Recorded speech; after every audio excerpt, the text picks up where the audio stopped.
Hello friends, எல்லாரும் எப்படி இருக்கீங்க? இன்னைக்கு நம்மளோட கிச்சனில் ஒரு முள்ளங்கி குழம்பு தான் பார்க்க போகிறோம். இது எப்படி செய்யலான்றதை பார்க்கலாம். முள்ளங்கி சில பேருக்கு அந்த வாசம் பிடிக்கவே பிடிக்காது. ஆனால் நான் செய்கிற மாதிரி தேங்காய் பால் ஊற்றி செஞ்சு பாருங்கள், வீடே மணக்கும். அந்த அளவுக்கு ருசியாக இருக்கும். வாங்க எப்படி செய்யலான்றதை பார்க்கலாம். ஒரு கடாயில் தேவையான அளவு எண்ணெய் ஊற்றிக்கோங்க. கோல்டு வின்னர் எண்ணெய் தான் நான் யூஸ் பண்ணுறேன். தேங்காய் எண்ணெயில் சமைச்சா இன்னும் சூப்பராக இருக்கும். எண்ணெய் நல்லா காஞ்சதும் 1/4 டேபிள் ஸ்பூன் கடுகு போட்டுறேன். கடுகு நல்லா பொரிஞ்சதும் 1/4 டீஸ்பூன் வெந்தயத்தை ஆட் பண்ணிக்கலாம்.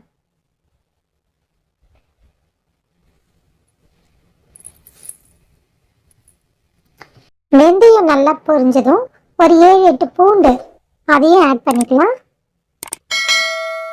கொஞ்சமாக கருவேப்பிலை சேர்த்துக்கலாம்.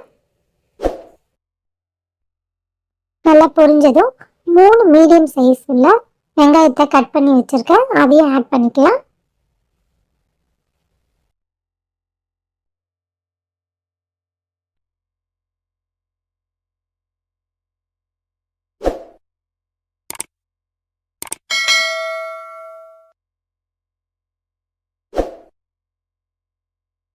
வெங்காயம் நல்லா வதங்கினதும் 3 மீடியம் சைஸ் தக்காளி இருக்குது, அதையும் கட் பண்ணி வச்சுருந்தேன், அதையும் ஆட் பண்ணிக்கலாம்.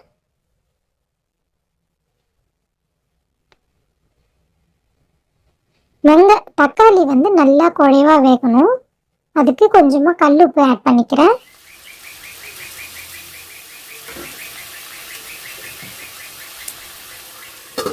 மூடி போட்டுடலாம். கல் உப்பு போட்டு நல்லா வெந்திருக்கும். இந்த டைமில் நல்லா நம்ம மேஷ் பண்ணி விடலாம்.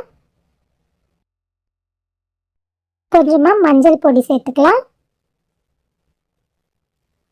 நல்லா வதக்கி விட்டு இப்போ குழம்பு மிளகாய் பொடி சேர்த்துக்கலாம். 3 டேபிள் ஸ்பூன் குழம்பு மிளகாய் பொடி ஆட் பண்ணிக்கிறோம். நல்லா பச்சை வாசம் போகிற அளவுக்கு நல்லா பரட்டி விட்டு 2 மீடியம் சைஸில் முள்ளங்கியை நான் ஒன்றும் இல்லாமல் வதக்கி இதில் சேர்த்துக்கிறேன். இப்போ ஒரு டேபிள் ஸ்பூன் இஞ்சி பூண்டு பேஸ்ட்டும் சேர்த்துக்கிறேன்.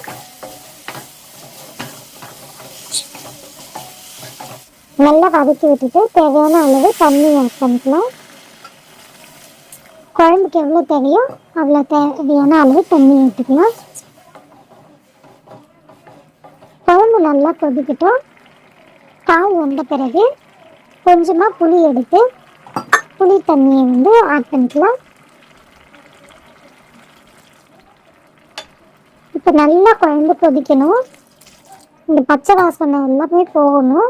நல்லா கொதிக்கிற டைமில் தேங்காய் சில்லு ஒரு 3 எடுத்து நல்லா தேங்காய் பால் எடுத்து வச்சுக்கிட்டோம், அதையுமே ஆட் பண்ணிக்கலாம். தேங்காய் பால் ஊற்றி 1 நிமிஷம் வரைக்கும் கொதிக்க வச்சா போதும். நல்லா கொதிச்சது கொஞ்சமாக கொத்தமல்லி இலையை தூவி இறக்கிடலாம். சூப்பரான முள்ளங்கி காரக்குழம்பு சூப்பராக இருக்கும். நீங்கள் எல்லாருமே ஒரு வாட்டி ட்ரை பண்ணி பாருங்கள். இந்த டேஸ்ட் அவ்வளோ சூப்பராக இருக்கும்.